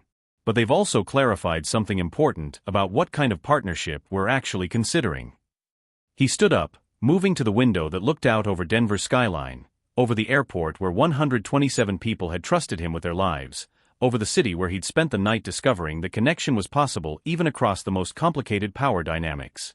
"Technova isn't just a cybersecurity company," he continued, his back still to the executives. "It's a company that exists because someone who cleaned office buildings believed her son deserved better than the limitations other people tried to place on him. It's a company that exists because I got tired of being surprised that I was competent, tired of having my credentials questioned, tired of having to prove I belonged in rooms where others were simply welcomed." He turned to face them, and something in his expression made the room feel smaller, more intimate, more consequential. "Yesterday, I discovered that I own American Airlines. I own the company whose employees treated me like a criminal for having the audacity to fly first class while black. And you're right that this creates complex legal and financial questions. But it also creates an opportunity that's more valuable than any investment return you're calculating." "What kind of opportunity?" Blackwood asked, and for the first time since entering the room, he sounded genuinely curious rather than skeptical. "The opportunity to prove that success can be about more than accumulating power and protecting privilege. The opportunity to use ownership not just to generate profits, but to create systems that recognize and defend human dignity." Rubin moved back to the table, but remained standing, his presence filling the room in a way that had nothing to do with physical height and everything to do with moral authority. "Here's what I'm proposing," he said. "Technova will acquire full operational control of American Airlines, not to maximize shareholder value, but to demonstrate that corporations can be engines of justice instead of just engines of profit. We'll implement sensitivity training that actually changes behavior instead of just checking compliance boxes. We'll create hiring and promotion practices that recognize talent regardless of where it comes from or what it looks like. We'll build systems that protect passenger dignity as seriously as they protect passenger safety." Sarah Kim was typing rapidly on her tablet, but her expression suggested she was calculating more than financial projections. The market response to that kind of social mission could be unpredictable. "The market response to systemic discrimination is also unpredictable," Rubin countered. "Ask any company that's faced boycotts, civil rights lawsuits, or viral social media campaigns about their treatment of customers and employees. The question isn't whether taking a stand on justice is financially risky. The question is whether ignoring injustice is more risky than addressing it." Marcus Thompson leaned back in his chair, studying Rubin with new attention. "You're talking about using corporate ownership to drive social change. That's ambitious." "It's necessary," Rubin said simply. "Because I spent yesterday morning being reminded that no amount of personal success protects you from systemic discrimination. And I spent yesterday afternoon being reminded that with power comes the responsibility to use it for more than just self-protection. The room fell silent except for the distant hum of Denver traffic 37 floors below. The executives exchanged glances that carried entire conversations about risk assessment, market positioning, and the kind of return on investment that couldn't be measured in quarterly reports. Finally, Richard Blackwood spoke. "Mr. Williams, what you're describing isn't a traditional business partnership. It's a social experiment with significant financial stakes." "It's both," Rubin agreed. "And it requires partners who understand that the highest return on investment might be measured in dignity restored, systems changed, and the next generation not having to prove their humanity before they're allowed to prove their competence." Another silence, this one longer and more thoughtful. "We'll need to see detailed implementation plans," Sarah Kim said finally. "Metrics for measuring social impact alongside financial performance. Legal frameworks for balancing shareholder interests with social mission objectives. And we'll need to understand the regulatory implications," Marcus Thompson added. "Civil rights compliance, corporate governance requirements, SEC disclosure obligations." But Richard Blackwood was studying Rubin with a kind of intensity that suggested he was seeing something he hadn't expected. "Mr. Williams, there's something I need to ask you. Yesterday, you experienced discrimination that was both personal and systemic. Today, you discovered you have the power to address that system directly. Are you doing this because you're angry, or because you're hopeful?" It was a question that cut to the heart of everything: motivation, sustainability, the difference between revenge and justice.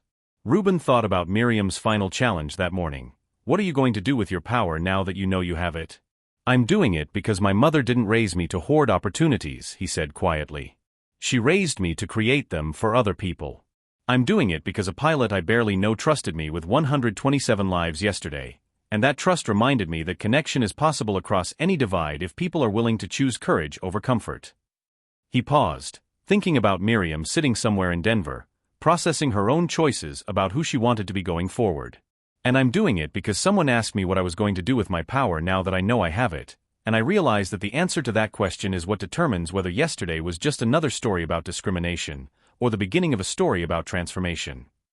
The executive spent the next 2 hours drilling down into specifics: financial projections, implementation timelines, legal structures, and risk management strategies. But the real decision had been made in that moment when Rubin chose to see his newfound power not as a burden or an embarrassment, but as an opportunity to prove that success could be about lifting others up instead of just lifting yourself up. As the meeting concluded with handshakes and promises to reconvene with detailed proposals within the week, Rubin felt something he hadn't experienced in years: the particular satisfaction that comes not from closing a deal or maximizing profits, but from choosing to use privilege for purpose.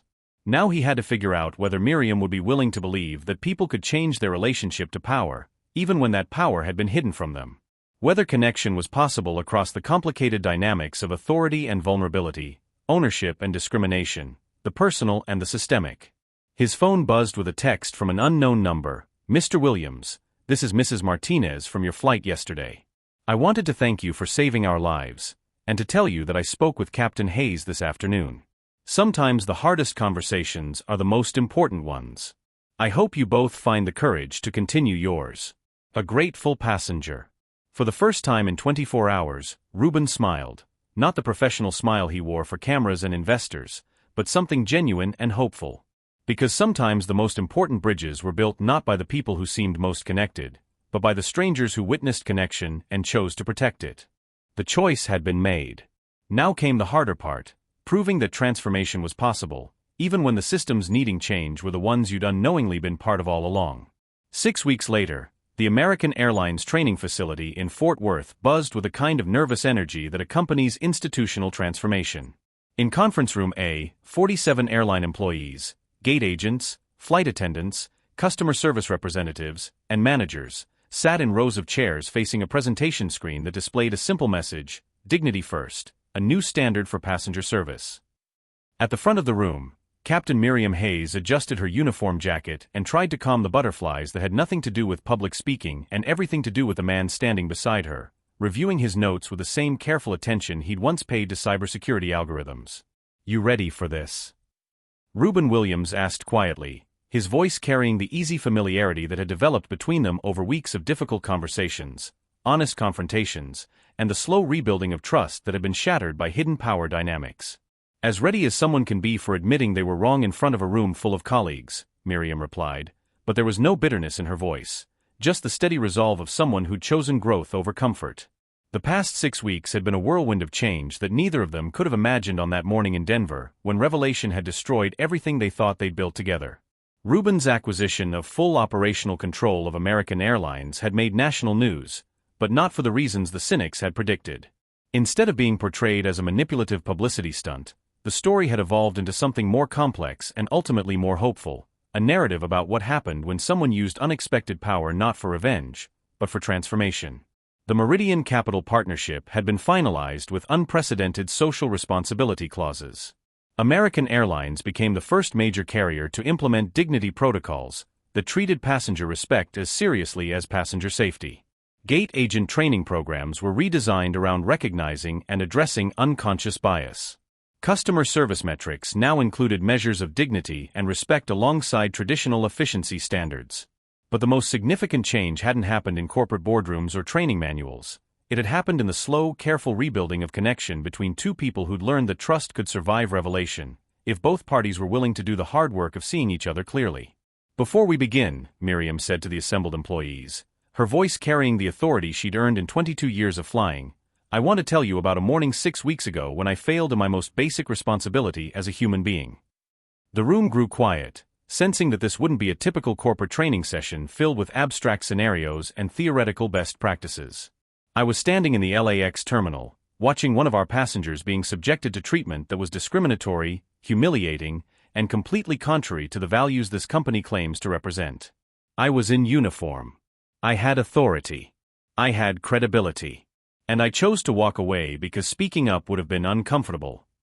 She looked directly at Ashley Henderson and Patricia Williams, the gate agents from that morning who were sitting in the front row, their faces carrying the particular tension of people who knew they were about to be held accountable for choices they'd been trying to forget. "That passenger was Mr. Williams," Miriam continued, gesturing to Reuben. "And what I didn't know that morning, what none of us knew, was that he was also the person whose company had just acquired American Airlines.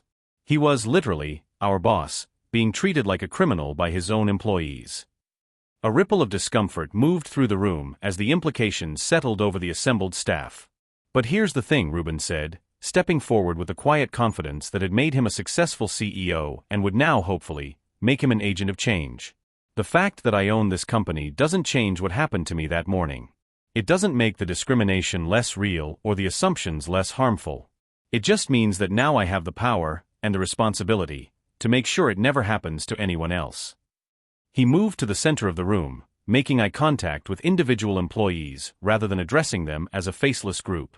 6 weeks ago, I stood at Gate 23B with a legitimate first-class boarding pass, and I was treated like a fraud because gate agents couldn't reconcile my appearance with their expectations about who belongs in first class. I was asked to prove my identity, questioned about whether I'd stolen someone else's boarding pass, and subjected to scrutiny that I guarantee no white passenger experienced that morning. Ashley Henderson shifted uncomfortably in her seat, her face flushed with a memory of that morning and the recognition that her assumptions had been not just wrong, but devastating. "Now," Reuben continued, "I could use my ownership of this company to fire everyone involved in that incident. I could demand apologies, impose punitive measures, make examples of people who embarrassed themselves and this airline through their prejudice." The room held its collective breath. But that would miss the point entirely. Because the goal isn't punishment, it's transformation. The goal isn't revenge. It's ensuring that every passenger who walks onto one of our planes or approaches one of our gates is treated with the dignity and respect that should be every person's birthright, not something they have to earn through expensive clothes or perfect credentials. Patricia Williams, the gate supervisor who'd managed the incident with such condescending authority, raised her hand tentatively. "Mr. Williams, I want to apologize. I was wrong, and I've spent the past 6 weeks thinking about how wrong I was. But I also want to ask, how do we change? How do we get better at seeing people instead of just our assumptions about them?" It was the question that had been at the heart of every difficult conversation Reuben and Miriam had shared over the past 6 weeks.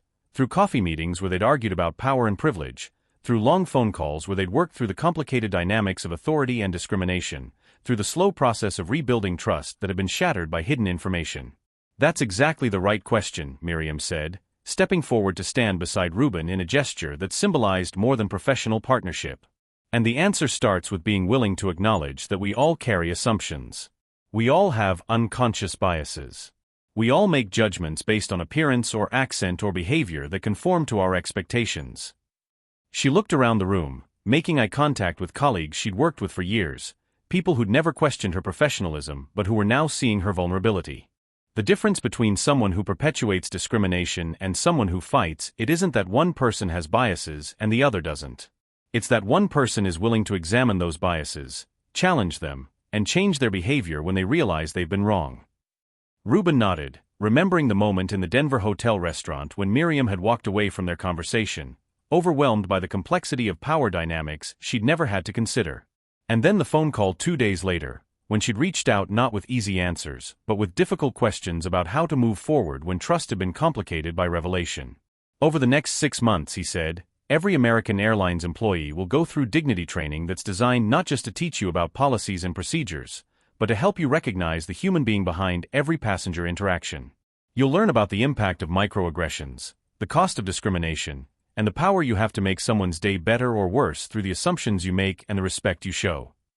But more than that, Miriam added, we're implementing a passenger advocacy program. Every gate area, every customer service desk, every flight crew will have someone whose specific responsibility is to watch for moments when passengers aren't being treated with dignity and to intervene before small indignities become major incidents. Ashley Henderson raised her hand again, her voice smaller now, more uncertain. Mr. Williams, can I ask you something personal? Sure. That morning, when I was questioning your boarding pass, when I was treating you like you didn't belong there, how did you stay so calm? How did you not just lose it and start yelling at me for being so stupid? The question carried genuine curiosity and the particular vulnerability of someone confronting their own capacity for harm. Ruben smiled, remembering his mother's voice, remembering the grocery store lesson from his childhood, remembering all the moments when dignity had been his only defense against a world determined to diminish him. My mother taught me that dignity was something nobody could take away from me unless I gave it to them, he said quietly. And she was right. You could question my boarding pass, you could make me prove my identity, you could subject me to scrutiny that other passengers didn't face. But you couldn't make me small unless I chose to become small. But that doesn't mean what happened to you was okay, Patricia Williams said, her voice carrying the weight of genuine remorse. Just because you handled it with grace doesn't excuse our behavior. No, it doesn't, Ruben agreed. But it does mean that we can use what happened as a foundation for building something better. Not just for me, but for every passenger who walks through our doors. The training session continued for another 2 hours, with role-playing exercises, case studies, and the kind of honest dialogue about race, class, and assumption that most corporate environments carefully avoided. But by the time the employees filed out of conference room A, something had shifted, not just in policies and procedures, but in understanding. As the room emptied, Miriam and Ruben found themselves alone for the first time since the session had begun. That went well, she said, but there was a question in her voice, the ongoing uncertainty of someone still processing the complicated aftermath of crisis and revelation. Better than I expected, Ruben agreed. Ashley and Patricia seemed genuinely committed to doing better. They've been asking for extra training sessions, reading articles about unconscious bias, practicing scenarios on their own time. I think the reality of what they did, and what it meant, really hit them when they understood you were the owner of the airline. They stood in comfortable silence for a moment, surrounded by the detritus of corporate transformation. Empty coffee cups, scattered handouts, the lingering energy of difficult conversations that had the potential to change lives. Miriam, Ruben said finally, can I ask you something? Always. Do you think we would have become friends if we'd met under different circumstances? If there hadn't been discrimination at the gate, if there hadn't been a cyber attack, if we'd just been two professionals crossing paths in an airport? It was the question that had been haunting both of them for 6 weeks, whether their connection was built on crisis and shared trauma, or something deeper and more sustainable. Honestly, Miriam said, and her directness was one of the things he'd come to value most about their rebuilt relationship. Probably not. I was too comfortable with my assumptions, too committed to staying in my own lane. It took watching you be humiliated and then seeing you save 127 lives to crack open my understanding of who people really are underneath the stories I tell myself about them. So you're saying it took a near disaster to make you see me as human? I'm saying it took a near disaster to make me see myself clearly enough to recognize your humanity, she corrected gently. The failure wasn't in your presentation of yourself, it was in my ability to see past my own preconceptions. Reuben nodded, understanding the distinction and appreciating her continued willingness to take responsibility for her part in the morning's dynamic. But here's what I know now, Miriam continued, moving closer to him in the empty conference room, her voice carrying the particular intimacy of friendship forged through difficulty. Crisis didn't create your character, it revealed it. The man who stayed dignified under humiliation, who used his expertise to save lives, who chose transformation over revenge when he discovered his power. That's who you were before we met, and that's who you'll be long after this story becomes just another chapter in your life. And you, he asked. Who are you now, after everything that's happened? Miriam considered the question, thinking about the pilot she'd been 6 weeks ago, competent, professional, carefully neutral, and the person she was becoming through the hard work of examining her own complicity and choosing courage over comfort. I'm someone who speaks up now, she said finally. Someone who uses whatever authority or privilege I have to defend other people's dignity instead of just protecting my own peace of mind. Someone who asks harder questions and gives more honest answers, even when they're uncomfortable. That's good, Reuben said with a smile that carried 6 weeks of rebuilt trust and deepening friendship. Because I'm going to need advocates and allies if this transformation is going to work. People who understand that changing systems requires changing hearts and minds, not just policies and procedures. As they gathered their materials and prepared to leave the training facility, both of them felt the particular satisfaction that comes not from easy victories, but from the hard work of growth and change. Outside, American Airlines employees were returning to gates and customer service desks and aircraft galleys with new tools for recognizing and protecting passenger dignity. Tomorrow would bring new challenges, new opportunities to choose respect over assumption, courage over comfort. But tonight, in the quiet aftermath of institutional transformation and personal reckoning, two people who had collided in crisis and been rebuilt through honesty stood together in the knowledge that connection was possible across any divide. If people were willing to see each other clearly and choose love over fear, understanding over assumption, and transformation over the easier paths of revenge or indifference. Ready to catch our flight back to Chicago? Miriam asked, gesturing toward the door. Actually, Reuben said with a grin that reminded her of the man who'd saved 127 lives with nothing but a laptop and the courage to trust his own expertise. I upgraded us both to first class. I hear they're much better about checking boarding passes these days. As they walked out of the training facility together, CEO and captain, owner and employee, two people who'd learned that the most powerful transformations began with the courage to see each other's full humanity. The setting sun painted the Texas sky in shades of gold and possibility, and the future felt like something to be embraced rather than endured. 6 weeks after being denied his rightful seat, Reuben Williams had finally received what he'd always deserved. Not just respect and recognition, but the knowledge that his success could be a bridge for others rather than just a barrier against his own vulnerability. And Captain Miriam Hayes had discovered that true courage wasn't about flying planes through bad weather. It was about navigating the more treacherous skies of human prejudice and choosing to speak up for justice, even when silence would have been safer. Together, they'd proven that love could indeed arrive at last. Not romantic love, but something deeper and more lasting.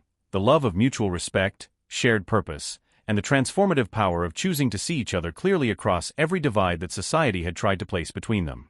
What does dignity mean to you? Have you ever had to choose between speaking up for someone else's dignity and protecting your own comfort?